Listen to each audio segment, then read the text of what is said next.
in working with various state and central government agencies towards creating an effective filming ecosystem in the country. May I please invite, before I invite the speakers, may I please invite Vikramjit Roy, Head of FFO, to come and give an overview of the FFO. Vikram?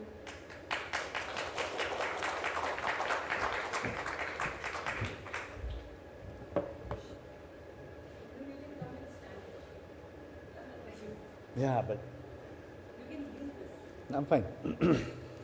Thank you. Very good afternoon.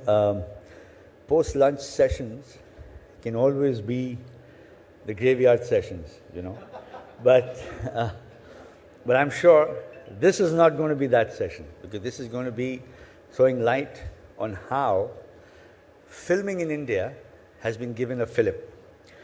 You see, there's an unprecedented growth in the screen sector, especially with the web series. There's a huge amount of production that have kind of increased in India, just like world over. And therefore, there needs to be capacity building for the film industry. These capacity building exercises are primarily supply side led. So there's a demand side, supply side. The government gets into strategic interventions from a supply side perspective, and some of this is workforce capacity building, which NFDC does as a part of skill development, capacity building in physical infrastructure and services, which the industry must do, must kind of build that kind of infrastructure and facilities for more and more productions to happen, for more and more international and domestic productions to happen across the various screens. But one of those key strategic intervention is a single window system. The single window system primarily has one key USP. That is to create a film-friendly environment. Today, that discussion is going to be leveraging the power of engagement. Engagement with the studios in the US and in India and anywhere else in the world, engagement with the producer, engagement with the director, engagement with the government machinery, both at a federal, that is a central, and a province, which is and a state level.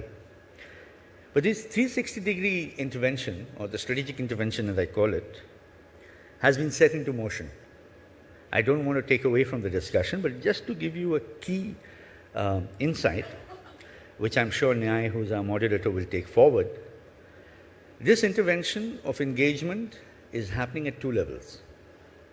One, at a federal level with key stakeholders. You must understand that the government in the value chain of the film industry is a key stakeholder.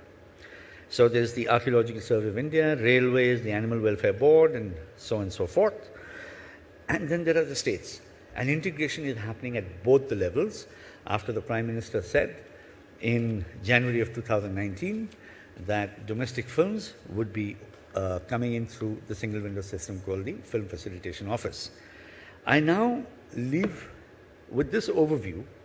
I would like you to watch the film that we've created that expands this thought and therefore will expand on the discussion. I leave you with the AV. May I please have the FFO anthem, AV, to be played?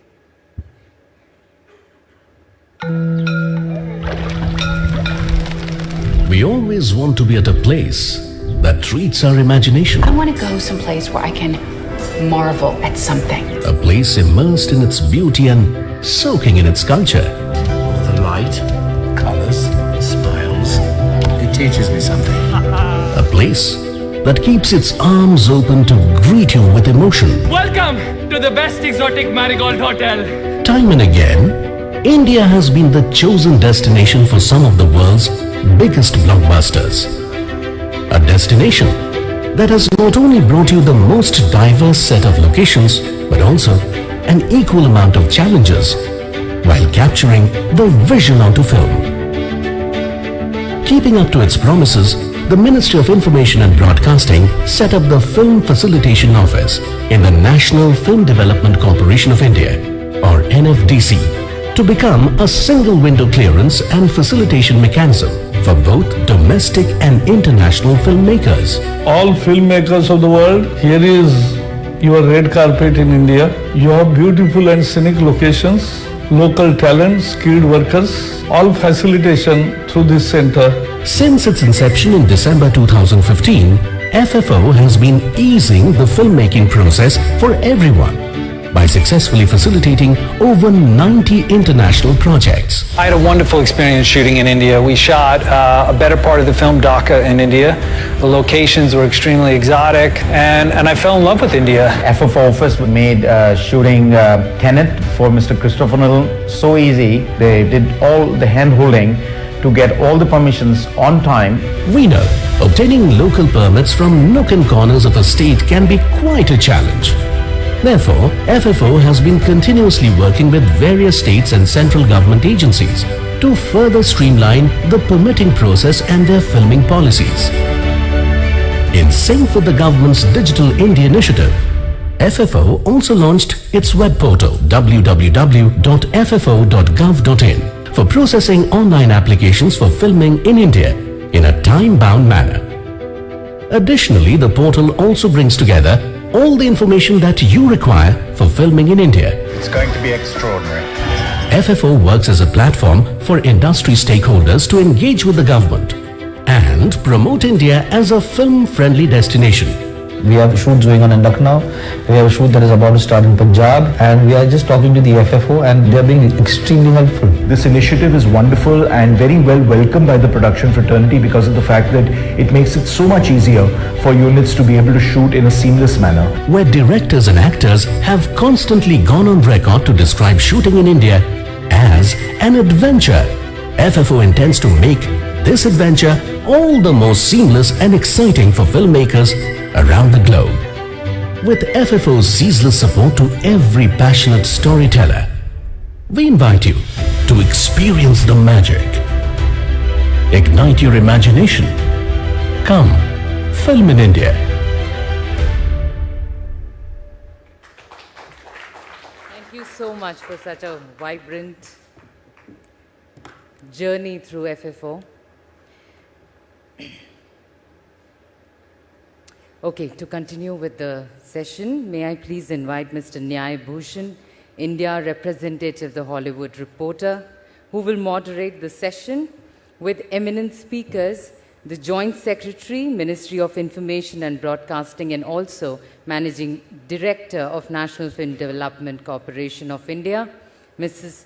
TCA Kalyani, International Producer, Mr. Richard Sharkey, and Head of Film Facility, sorry, Vikram is not there.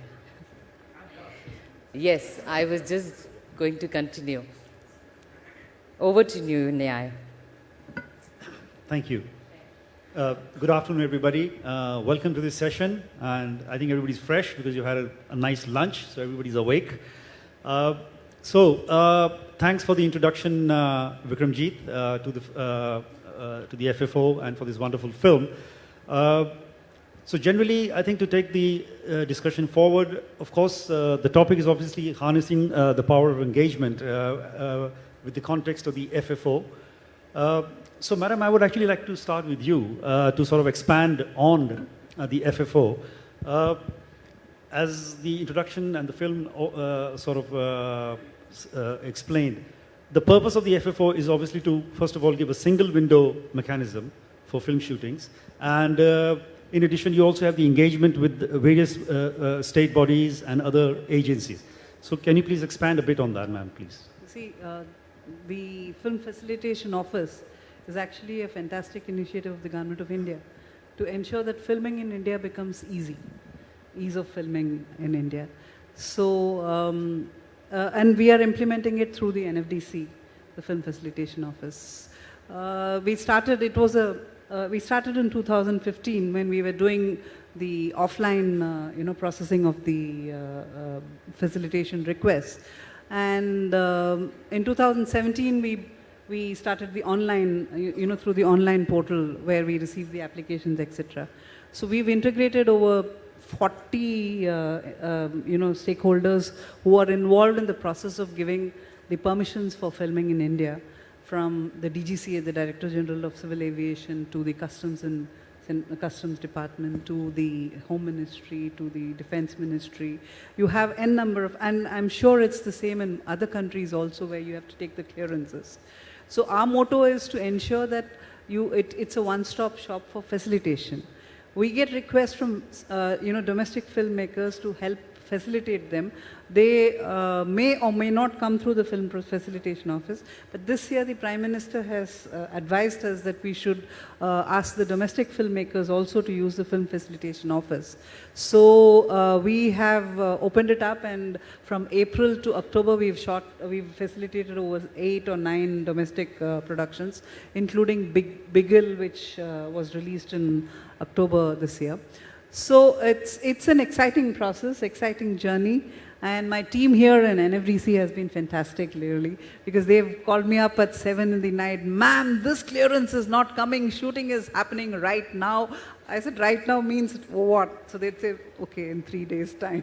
So you need to talk to somebody from so-and-so ministry, you need to. And since I come from the background of the civil services, it has probably been easier for me to facilitate it. I do know that I've used up, I use my goodwill which is there, with the government to get the clearances done. But then we are all working for the same cause. That is to ensure that filming in India becomes easy, so that the economy progresses through the growth of the film sector. Film and media and entertainment sector is actually expected to produce over 1.76 million jobs in the country. So, if I take on the contribution of the film sector, it's not just the actors or the producers or the directors who are there. You also have the linesmen, the technicians, etc. So if the filming is taking place in India, the entire gamut of the film industry can benefit. So that is one of the, that is the fundamental criteria, that, the holistic kind of development of the film industry can then take place. Thank you, ma'am. Actually, I think, Richard, given your experience, you were a producer on Marco Polo, and your credits include lots of international productions. So just to take this point forward, to give a sort of an overall context, in terms of India as a potential for foreign shooting, which is what the government wants to do, which is what the country would like to have, how do you see India in terms of its potential as a shooting location when you compare it to other countries, starting within Asia or even all over the world? Having access to the group at the FFO has definitely eased a path that was previously sort of shrouded in fear and uncertainty as far as the American studios were concerned for venturing into this part of the world. I think the potential is tremendous. I have worked extensively throughout Southeast Asia and around the world in countries that have been at different stages of their development and ambition to have a film industry on a local level or a national level, and also to administer a film service industry on an international level. And the two things can get sort of very confused sometimes, because the demands of each are particularly unique. So I think having these guys hold our hand at the initial process, the navigation through the permitting process. We understand that India is uniquely geographically located and has its own political, social, economic challenges that it is facing and resolving. Filming can seem like a very low priority. When I come into a country of so many people that is excelling in so many areas, but at the same time still on the world news scene, addressing things that are perceived as problems that maybe other countries might have resolved or be further down the line of resolving. I come in with my hat in my hand thinking, are we going to be a high priority? I'm pleased to say we've been very well taken care of. The particular project I'm running at the moment, I think engagement started pretty much a year ago with the studio that I'm working with, just to figure out what the application and permitting process might be, what the sort of taxation environment would be for bringing a production into the country and to remain here for a longer period of time. We now have the confidence, whereas previously, if you're running a feature film or a part of a feature film that is coming in to an environment which is different language, different culture, different expectations, different ways of relating to one another, both the business and the personal environment, it's relatively easy to go in and out in maybe a 2-month, 3-month, 4-month period. What I'm suggesting at the moment, and I think the project which I'm involved with, is at the beginning of a long road, probably a road of 3 to 5, and maybe even 7 years of engagement. And so working with everybody here so far, getting these little issues that we discover on a day-to-day basis. I mean, filmmaking is not easy. We're always pushing against the tide. Our directors and our creative guys, they want the impossible to happen, and they want it to happen now or even yesterday if it's possible. When you're dealing with bureaucracy, administrations of governments around the world, it is always helpful to have, we'll use phrase, a one-stop shop, a single window. And I'm very encouraged to see that that's what's been happening here. Ma'am, actually to sort of... These are, so it's like the principle of primus inter pares. Yeah. All equal. Yes. Everybody is fine. So since lack of hands is not one thing we don't have, so I've noticed. it is easier for us to kind of ensure that it is somebody's priority at least. Yes. It may not be a person's priority, but it is somebody's priority, and that person will work towards doing it. Yeah. So rest assured that it is happening. I've noticed it. It really is. It's one thing where perception coming in has been blown out of the water, because the welcome that we've received and continue to receive is fantastic. Richard, I mean, to take this particular point about, at the end of the day, it's a global market when it comes to deciding on a location from a producer's perspective, especially international producers. Most countries have all their beauties and their natural resources and their people power and so on. But I think it's more than that needs to be done for every country to attract shootings. So what do you think is unique about India in terms of, first of all, as a location, given the size of the country? Secondly, the fact that it's also home to one of the most robust domestic film industries in the world. So this kind of a combination, we produce over 2,000 films a year in so many languages. So how do you see this combination that India offers?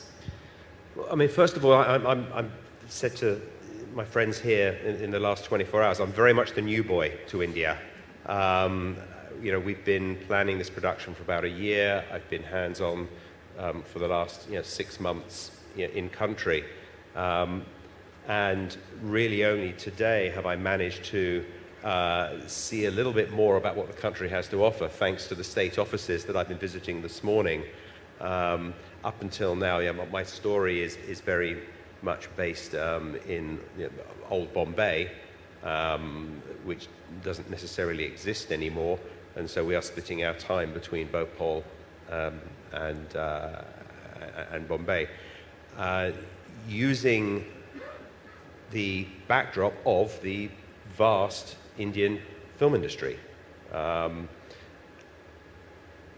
So what has developed over the years with particular service producers, one of which we're tapping into and we're working with and collaborating with, is that there has been a group of technicians and artists who have seen an opportunity to take their skill set that they have had cultured in the Indian film industry and adapt it to a more global expectation. Now, my lords and masters are currently American studios, but that could equally be, they could be adaptable to the way the German or the French film industry works. I'm sure you have people from China coming in. And in every one of those film cultures, will probably have a different set of demands and a different set of expectations and priorities.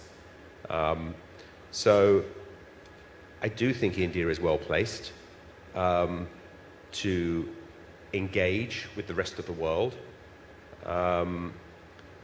Will it be a smooth journey? I hope so. Will it be a bumpy ride in certain times? Yes, of course. This is filmmaking. We have to learn, create opportunities for knowledge transfer, knowledge exchange, cultural exchange, and that goes right throughout the crew. I'm not just necessarily talking about the end product or whatever message that the actual film might have, be it a comedy, a drama, a romance, a historical epic, but I'm talking about the guys who are parking up the vanities, and our caterers, and our grips and electricians, and our prop makers, our costumiers, the whole team coming together and learning from one another. I've been lucky enough. See a lot of potential of an exchange of ideas. Because of the fact that there's such a rich culture of filmmaking in India, 100%. Which is very unique to India, which may not be the same as you have in other countries. Absolutely. I mean, my first exposure ever to the Indian film industry was probably about 20 years ago when an Indian film was visiting London. Okay. The other way around. It was completely the other way around, and it was a show that it was just a few days that I was on, and there's a sense of practicality about filmmaking here. It doesn't get so hung up on the technicalities of the new and the latest, whizziest piece of computer-controlled equipment. And then going back 20 years, I remember having a British camera crew on one side of the bridge on the River Thames and an Indian camera crew on the other side of the bridge, and we were held up because a call came in for a tango head. They wanted to Dutch the angle and watch these boats coming down the river, and we didn't have one on the truck. So the British crew sent out a courier to the local grip house to go and get it, and we were being held up. So we could do it. The Indian crew asked for a coconut. As simple as that. As simple as that. Chopped the coconut in half, stuck it under the camera, job was done. Very cost effective. Cost effective, it did the job. It was fantastic. So coming to the cost part, I mean, that's a fantastic example of if this is what they're doing abroad. So when a foreign crew comes to India, what kind of cost benefits do you see? Because everybody keeps saying that India is a very cost effective country in terms of if you go outside shooting, in terms of say, the quality of talent that you get here at the kind of price. Mm-hmm. The VFX industry is a very good example. All the VFX that is done in India, all the coders and animation artists and everything. So India has become a very big sort of an outsource hub as an extension of our IT industry. Yeah. So that makes it cost effective at the end of the day. That's why the VFX studios have set up big facilities here. That's right. And for a long time, that the input of Indian visual effects talent and technicians was a sort of a bit of a dirty secret in LA. You would go to some of the VFX houses, visual effects houses, and you'd say, well, where is this work being done? Where are the artists? And the artists are 12 time zones away. Yeah. They're on a video call to Bangalore or Mumbai or something. Exactly, and that's helped drive the growth of the visual effects industry, and the fact that there are time zones involved. While the guys in Los Angeles are sleeping, the guys in Mumbai are busy working hard. So that works really well. So, ma'am, actually to take that point forward, because Skilled India is also a very important part of the government's efforts to develop skills. So, what kind of initiatives are we going to see or are being developed for skill development for FFO and for this kind of initiative, so that the industry can have even more development of local talent for these kind of services? It's a very interesting and a challenging question, because there is the numbers are waiting to be skilled are enormous. Yes, the facilities are few and far between. But NFDC in its own way has been in the business of skilling people in line editing, editors, graphic designers, etc., who can be line producers, etc. So we do have short-term courses for people who can. So these are NFDC courses. NFDC run courses. Aside from that, SRFTI, FTI, etc., our training institutes also have similar courses. But what we'd like to have, what we are also doing, is that we're tying up with the state governments. We have tied up with Andhra Pradesh government. We've been working for the past 3-4 years with the Tamil Nadu government. I have also tied up with some corporations who are handling, the backward classes and the transgenders and, the depressed classes in the society. With those corporations, I've tied up for skilling them, so that wherever you go, and I'm in talks with the Jammu and Kashmir government for setting up a skill center there. With Madhya Pradesh, we are going to be setting up a skill center there. So we'd like to be, as part of, not just as part of the FFO initiatives, but as part of the Government of India initiatives for Skill India, we'd like to be in the process of setting up regional states where whatever are the, the local skilling that can happen within the country, we would like to the state should have the talent which is available, the pool of manpower resources which is there. There's local development of talent. There's local development at the grassroots level across the country. Grassroots level. So it's not polarized to just a couple of filmmaking centers of Mumbai or Chennai or wherever. Yeah. Richard, in terms of lessons that India can learn from international other competing markets, what would you like to see happen in India, given your experience in shooting? Now that you've seen that we have the FFO here, and there's a new sort of an initiative to establish the country as a shooting location. So what are the lessons that we can learn from? I don't know about lessons, but because every time you sort of go into something, you have to you learn by your own mistakes. You travel your own path. But I've seen other countries who are developing film industries or film initiatives and tax rebate incentive schemes and that sort of thing. And I've seen some countries make the right choices and really back the schemes, and I've watched their industries grow enormously. The poster child for that would potentially be Hungary, and what they've achieved there in the last 20 years of a very aggressive film incentive program, inviting international production, backed by a solid history of filmmaking based largely in Budapest. I've made maybe 6 or 8 projects there and spent a large part of my life there.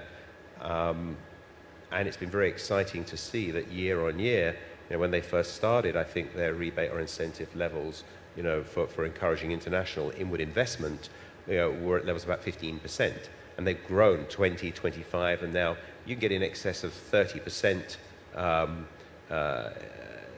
of your inward investment, governed by certain rules and regulations. But it becomes a very attractive place, and it's a combination of easing the financial burden and working with experienced crews who have adapted to the service model of filmmaking. I'd like to see around the world, I'd like to see governments and legislation catch up with the growth of technology, and particularly the delivery methods that we have now in the form of Netflix and Amazon and soon to be Apple pushing content around the world. I'd like to see governments be a little bit more nimble at making changes. If I look at the other country I'm dealing with right now on a day-to-day basis is Australia, which is the other part of the story that we're currently telling on this television show that we're making. And I've been, myself and many other producers for years have been banging down the door there saying, you've got to change your one word in your legislation was prohibiting streaming. Anything made for streaming services was prohibited from tax incentives. So they had a distinction between film and streaming. They did, because back in the day when they put their first laws into place, streaming wasn't around. Streaming wasn't around. It was something that students did at the weekend, and they were afraid of a long line of students banging on the door of the Exchequer asking for money back on what they'd spent. So nobody knew the rise of our new delivery platforms. But it took the Australian government many, many years, and it's only been in the last 8 to 12 months that they've changed that wording, they've relaxed that description, and now the doors are open for Netflix and Apple and Amazon to go in there. It's exactly the same happened in the United Kingdom, the Game of Thrones story. The first season of Game of Thrones was made without any incentive help whatsoever, and HBO knew they had a hit on their hands, but also knew they couldn't sustain shooting in the UK. So I was partly involved in doing an alternate plan for taking that show to, we looked at the Czech Republic, we looked at Hungary, we looked at various other places where we could take that before the British government woke up to the fact they were going to lose this huge franchise, and they've now opened up to television within their film laws. And so what you're saying is that they amended their policies and everything for television. Exactly. And otherwise they just had a generic film. It was just for feature films. It was just for filming, because at the time they were afraid that the television producers would come in with their lower cost, less high production value product and take the incentives, and it wouldn't be a benefit to the economy. They've since switched on the tap, and now if you look at Pinewood Studios, Shepperton Studios, and all the ancillary studios around London, they're full. They've been booked out for the next 5 or 10 years in some cases. By who? Streaming services. Not the film studios. Exactly. The big bad wolf of streaming services now. The filmmakers may not get the studios. It's very hard for a filmmaker in London to get to a studio. The brave new world of digital, basically. The brave new world of digital. Yeah. Absolutely. Which, ma'am, actually brings us to the obvious point of incentives from India. I know this has been discussed and a policy is awaited and everything, but if you could just throw light on what kind of incentives can the industry expect? Filmmaking has been, from what Mr. Ravi Kotakara says, from a sinful industry, it's become a mainstream industry now. So to use his term as, we are no longer sinful kind of. So we don't have to feel guilty about anything. Right. So we have been projecting certain incentives at the national level, at the federal level for other parties. You mean the state incentives right now? There are some of the states have incentives, like Uttarakhand has a lot of incentives. UP also has incentives. So that is local to the states because we are a federal setup. So, and filmmaking is not a national list. We just at the for the international producers, we have suggested some incentives to chip in. We expect that within the close of the financial year, it should be announced. So that is another four months down the line. So we are working at the incentives, but the implementation of the incentives will also have to be worked out. It can't be a half-baked kind of a product. I was just chatting with Richard in the morning, and I said, you have spent, say, about 100 million rupees within the country, and if I have to say 30 million has to be returned to you, how do I work out what would be the modalities of me to return it back to you? There has to be a fixed time frame in which I do it. It has to be vetted. So the money has to come. You see, if we have to do something, announce something, it has to be a complete package. It can't be just, I announce that, okay, I'm giving incentives of 30% and then I don't have the modalities in the process, place. It has to be, the processes also have to be built into the system. So we will be working around it. We should be in a position to give something about it. But in the meantime, what I would like to say here is that whatever kind of shooting you want, except probably a white person, you would have the entire thing here, whether you want to shoot the mountains or the seas or the islands or the beaches or the crowds. I mean, the location diversity is unbelievable. And it just needs one film visa. Yeah. So you don't need, and one permission. That's right. Through the FFO. Yeah. So that way it is, filming in India to that extent is relatively, just the concept of shooting in India itself is a lot easier because you have a diversity of landscape to locations to shoot in. Which is interesting because in your experience, Richard, I know you did a lot of location scouting for this particular project, and I'm assuming which is the practice that you do in any other country. But as one big country, the diversity of locations compared to any other country. I know most countries will probably have a desert and maybe some mountains or something. But here, do you think that you have the complete package compared to most other countries? Well, from what I've seen just today in visiting our friends in the state offices and watching films about white deserts and green forests and big mountains and waterways and beaches, which are obviously around this country. I'd say yes. I mean, the big problem that I've been facing is that my writers, who are mostly found in the United States, don't have a huge experience of India. What they've been writing into the scripts for me is locations of such great diversity that I'm unable to actually take my crew to all of these places in an efficient manner. So you're spoiled for choice. I'm very much spoiled for choice. So we have scenes for characters which are set in the palaces of Rajasthan. Which you don't necessarily find in downtown Mumbai, but the writer's mind is a wonderful thing, and they take all these wonderful pieces and create this collage, and then the producer has to come along and kind of make some kind of sense out of it. And if it was, if it was just a film, you could have a dream sequence covering all the 180 countries in the world. Exactly, you could do that here. You could do that here, yeah. So, I mean, I'm just showing my own ignorance now, but I didn't realize there were lions in this country, and I was no. I did. Tigers, yes. Lions, no. But as I say, that's my ignorance. They shot a film called Lion. That was that should have been a clue, to you. shouldn't it? Yeah, that should have been a clue. But no, I can't wait to see more of it. I think I've made some friends in the last 24 hours, and my weekends are going to be a lot fuller for the next 6 or 8 months as I take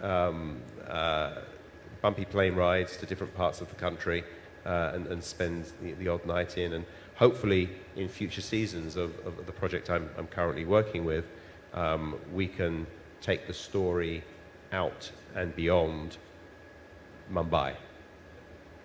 The other thing is, in terms of the kinds of projects India has attracted, international projects, usually there are stories which obviously have an India connect. So the producers obviously have no choice but to shoot in India. Now, what is the potential of India to attract big international projects which may not have any India connect at all? It's just that they want the fantastic locales of Ladakh. Theoretically, the way Ireland was a fantastic location for Star Wars. So do you see Ladakh and those kind of places coming in as fantastic locations as a remote planet for a science fiction film? Absolutely, and I'm sure people have looked and tried to consider those locations. There is a perception out there that the red tape and bureaucracy that governments love, and in particular the Indian government and the British government, they both love a bit of red tape. That has been putting people off. Come, Richard. Come on. I've been blamed. I know. So, what I would like to see for the growth of the film business here is actually not just telling Indian stories, but telling stories in science fiction, telling stories in history. I mean, I'm in the middle of we're on to our third season now, producing a show for Cinemax and HBO, which is set in Chinatown, San Francisco, in the 1870s. And of course, where else would we shoot that but Cape Town, South Africa? For some reason. That's where we ended up. But they have. So my point being, what I'd love to see most of all growing up here over the next few years is infrastructure, sound stages that can be properly equipped with crews that work outside of the national industry and into the international servicing of industry. Because the example of that was when Pinewood set up their joint venture in Malaysia. Yes. Do you see that sort of thing happening in India? Is there a fantastic potential for something like that where you have a bit of international FDI, because the government's initiative is also to attract FDI? So is there FDI possible in sound stages and shooting? Need for it. Or is there a need for it? Or what kind of a...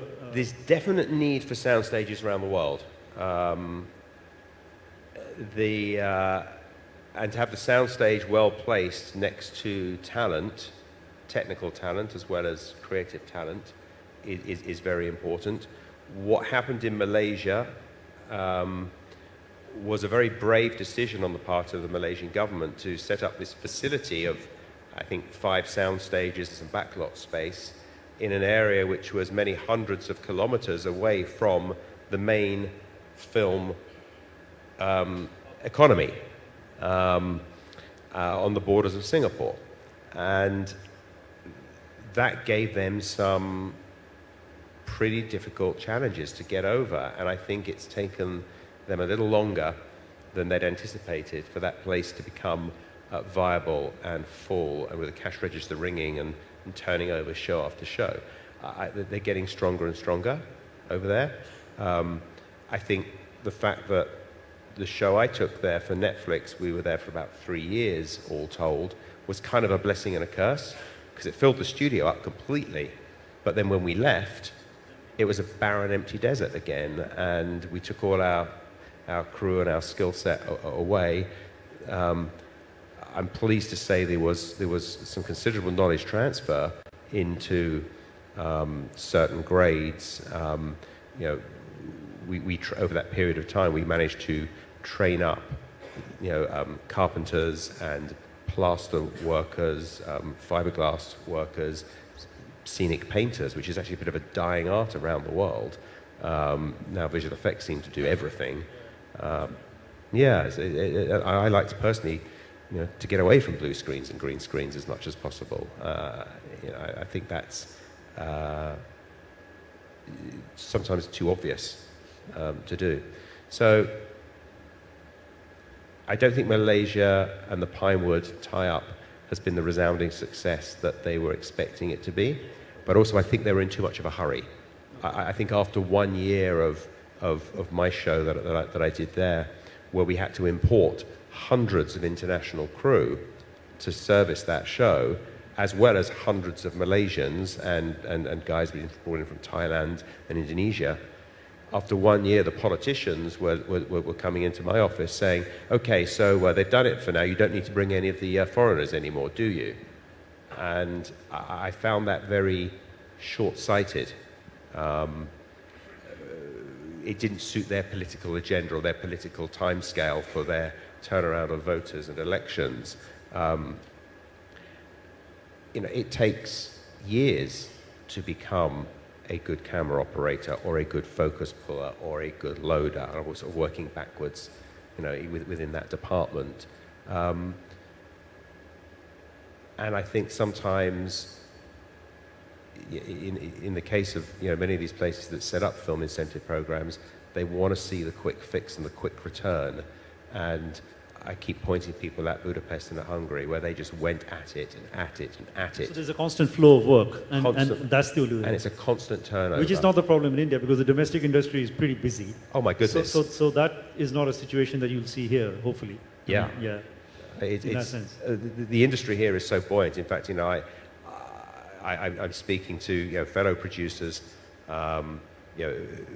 Indian producers that I'm meeting, and we're all saying the same. How getting the talent, the creative on-screen talent, the actors and actresses booked in and scheduled to work.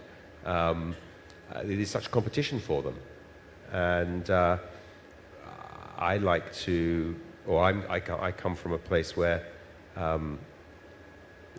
you can do a deal where you're effectively paying the talent not to work, so you can pick them up and drop them as you need them. Whereas I'm not finding that the case here. Everyone is so busy. You've got to get them while you can and shoot on them, and they're on the next bus out of town. They're on to the next project, yeah. Before we open up for questions, one last question for you, ma'am. Unless you want to add something, please. Before that, I'd like you to comment on what would be your recommendations for most favored film destination for India. What do you think ought to be the initiatives that India needs to do for facilitating international producers in India? Apart from the incentives portion of it, is there any other thing that you specifically, like you mentioned about drones, stuff like that, policies on that? Yeah, because we do have a lot of people. Yeah, so apart from an incentive program or possibly an incentive program that involves money, I can't commit on that. That's where the penny drops, literally. One of the experiences that we've been working with or trying to resolve over the last few months, and bearing in mind I've only been shooting now in India for a couple of weeks. I mean, I did preface this. I'm new here, but certain things like applying for licenses to fly drones, or applying to work with minors and children. I know it can be done. I know it does happen. I know, there are drones in the air shooting television and filming shows every day, and there are children being used every, on many shows. But tying up the legal requirements, where there is a will to make things happen, because the legislation and the laws don't necessarily allow for that.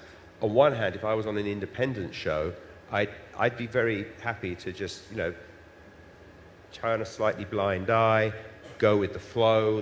How does it normally work here in India? How do you get the job done? The willingness is definitely there. However, the problem I've got... Not that.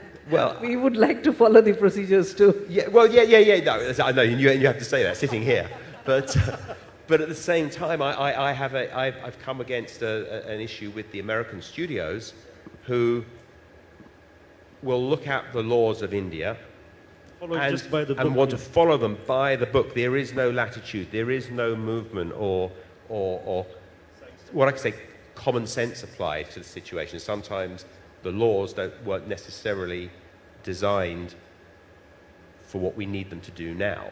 The protections that were put into place are suddenly past their sell-by date, but they haven't caught up yet.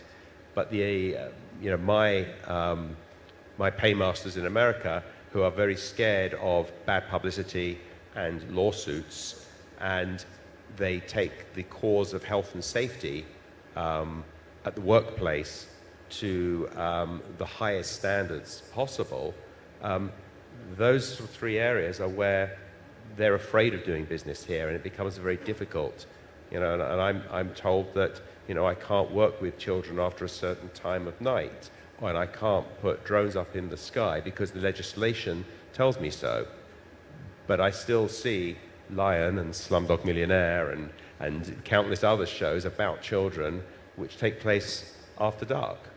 And we celebrate those films. We celebrate what they've done for the industry and what they've done for the visibility of Indian culture and Indian filmmaking.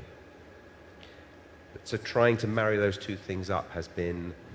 We need to balance it out. It's a balance, that's right. We need to find that balance. It's been a learning experience for me too.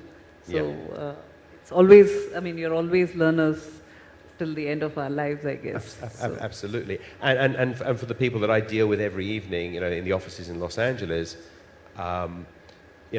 they are also now, after sort of a few months of conversations with them, they are starting also to just soften their stance a little bit. It works both ways. It does. It definitely works both ways. That's how you arrive at a middle ground, maybe. 100%. Yeah. I think we've got a lot of inputs for that, and we can now open up the floor for questions. You can pass the mic to the gentleman. Very good afternoon, madam. Can you please speak up? Yeah.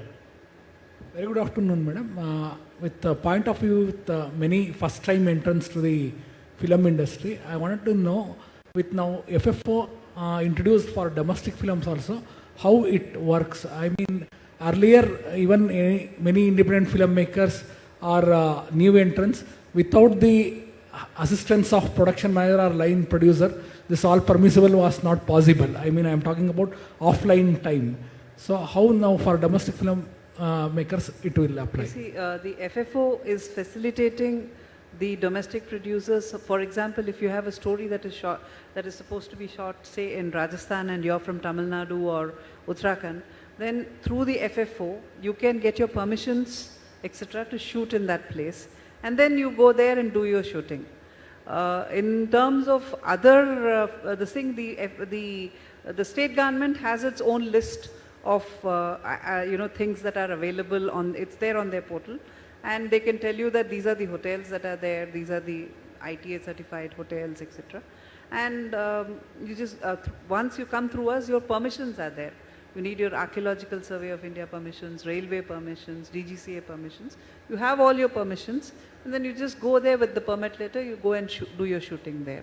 So across the states, you can come through the FFO, take your permissions, and then go wherever you are from. That is the facilitation that we are doing. And two more clarifications. Even if the applicant in home state, if he is making a film without going any other states, still can he depend on the FFO? We are a democracy. Yeah, you can. You see, you can. We are a democracy. Okay. Yeah, okay, so there's no binding on anybody to actually come through the FFO. It is a facilitation that we are doing. You want to come through the FFO for your local permissions? Sure, because it's one point shop. And your filming does not really need, does not only need the state permissions, it also has certain entities which are central entities, central government entities like the Archaeological Survey of India or the Customs, etc. So you can do the same thing. Yes, sir, please. Yeah. Ma'am, I want to build on the point which Richard raised, I think, twice. And I don't want to be defensive about it because of red tapeism word he used. The fact remains, what he's saying, and his question is for you, ma'am, is maybe it's a time for you to review the legislation while we issue permits. The facilitation, the pressure on facilitation comes more when we have to fight legislation. These rules or the guidelines which were made 30, 40 years back or 20 years back, with the change in time, I think if we simplify those, the facilitation will become easier. And then going back to the studios in US and telling them that, okay, we are bypassing the guideline or rule, I think that problem will get resolved. Maybe as a government, we should review these old guidelines and try and make it more easier and simpler so that facilitation becomes easier by that process. If you go by what Richard says, the legislation would become tougher. He doesn't want children to be No, I'm not talking about children. I'm saying... See, Kuldeep, Kulmeet ji, your point is very well taken. We will certainly take stock of the legislations that need to be reviewed. But that is not the mandate of the NFDC per se. As a government servant, yes, do give us your suggestions on what you think is archaic, what you think is not needed in this thing, and we will certainly take it up with the necessary ministries or the departments which need to do the legislation. Any other questions? This gentleman there. Good afternoon. Hello. Yeah, thank speak you. on. Ma'am, will there be a local representation in each state, or at least the state capital of FFO, or is it going to be centralized for any information or access? Is it going to be purely portal based, or is there going to be an office, physical office where one can access, go and... We would love to have a physical office in all the state governments. We have film cells in the state governments that are there. So, but again, it has to be the initiative of the state government. Any other last question? This gentleman there, please. Hi, Richard. I think right in the beginning you were mentioning about that your film is want to be shot in old Mumbai, but that old Mumbai is not there. So you said you were split between Mumbai and Bhopal, or I didn't get the second location. Yes, we've taken a bit of a creative leap. Our film is set in 1980, so Mumbai of these days is obviously advanced. There's lots of it's a very busy place. It's been described to me as the New York Manhattan Island of India. So we were looking for a city to work in which maybe hasn't developed in the same way, and we found Bhopal to be an ideal stand-in for Bombay of 1980. Is it exactly right? Probably not. We're taking a little bit of filmic license. It's probably looking very, very beautiful. We're using all those lovely palaces that are in Bhopal, which have been abandoned, some of them for many decades. But it's fitting our story very, very nicely. So yeah, a little bit of film license in there that romanticizes things a little bit. But to try and do that in the streets of Colaba and Bandra, and that would have been silly for us. One last question, please. Anybody there? Yeah. Ma'am, this question is for you. You spoke about NFDC skill development MOU with Andhra Pradesh. Can you speak up a bit? Yeah. My question is for ma'am. You spoke about NFDC skill development MOU with Andhra Pradesh. Can you please elaborate on that, and how is it going to happen? And NFDC has entered into an MOU with the Andhra Pradesh Skill Development Corporation. We are setting up a skill training, state-of-the-art skill training center in Visakhapatnam at the Heritage at Andhra University, Visakhapatnam. So we are expecting it to be operational in the next couple of months, as soon as this thing. So we'll be starting the courses there. If you don't mind, one follow-up question. So, as India, as the title of this knowledge series goes, harnessing the power of engagement. There's a lot of OTT sessions that have happened, a lot of sessions about Netflix, Amazon. So, a lot of content that has been consumed, in the country. So, apart from this certification programs and MOUs, we have so many IITs that are coming up, so many IIMs. Why don't we have top-class film institutes in every state? Or the state wants to take the initiative, it can do it. From the central government at least. We talk about only FTI and SRFTI, but with so many filmmakers that is coming and so many audience. Public, you have Whistling Woods now. It's all private run, I think, not state run.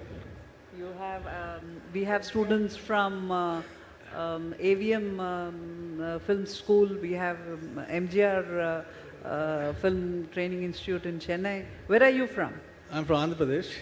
Andhra has a big film industry. Yeah, but from government initiative, from government. But this session is about private. The film facilitation. Yeah, I'm just asking film the skill development. We can take this discussion later on about the skill development point of view. So I think we've had a great session. One last question. All right, just one last, really last one, because we're really stretched. It's not a question as such. It was just to, am I audible? Hello? Just speak up a bit, yeah. Yeah, it's not a question as such. I was just trying to understand if Mr. Richard has traveled down south, and because he was mentioning more of Bombay or Mumbai, I would tell him, please, welcome to down south. I'm from Bangalore, and down south is very beautiful. And It would be my pleasure and honor. Please, welcome. Please come home. Bangalore is a beautiful place. Anywhere south is beautiful. And films are beyond Mumbai. And Mumbai is a beautiful place. We love that, not a problem. Yeah. But we have nothing more and more down south India, more culturally based. I would Please love come home, welcome home, South India. I would love welcomes you. nothing more than to spread our wings, and our source material is Mumbai-centric. However, that doesn't mean to say season 3, season 4, season 5 couldn't be anywhere else in India. And I think on that note, thank you very much, ma'am. Thank you, Richard. And thank you all for this wonderful session. And I hope it is useful for all of you. Thank you. Thank you so much for this.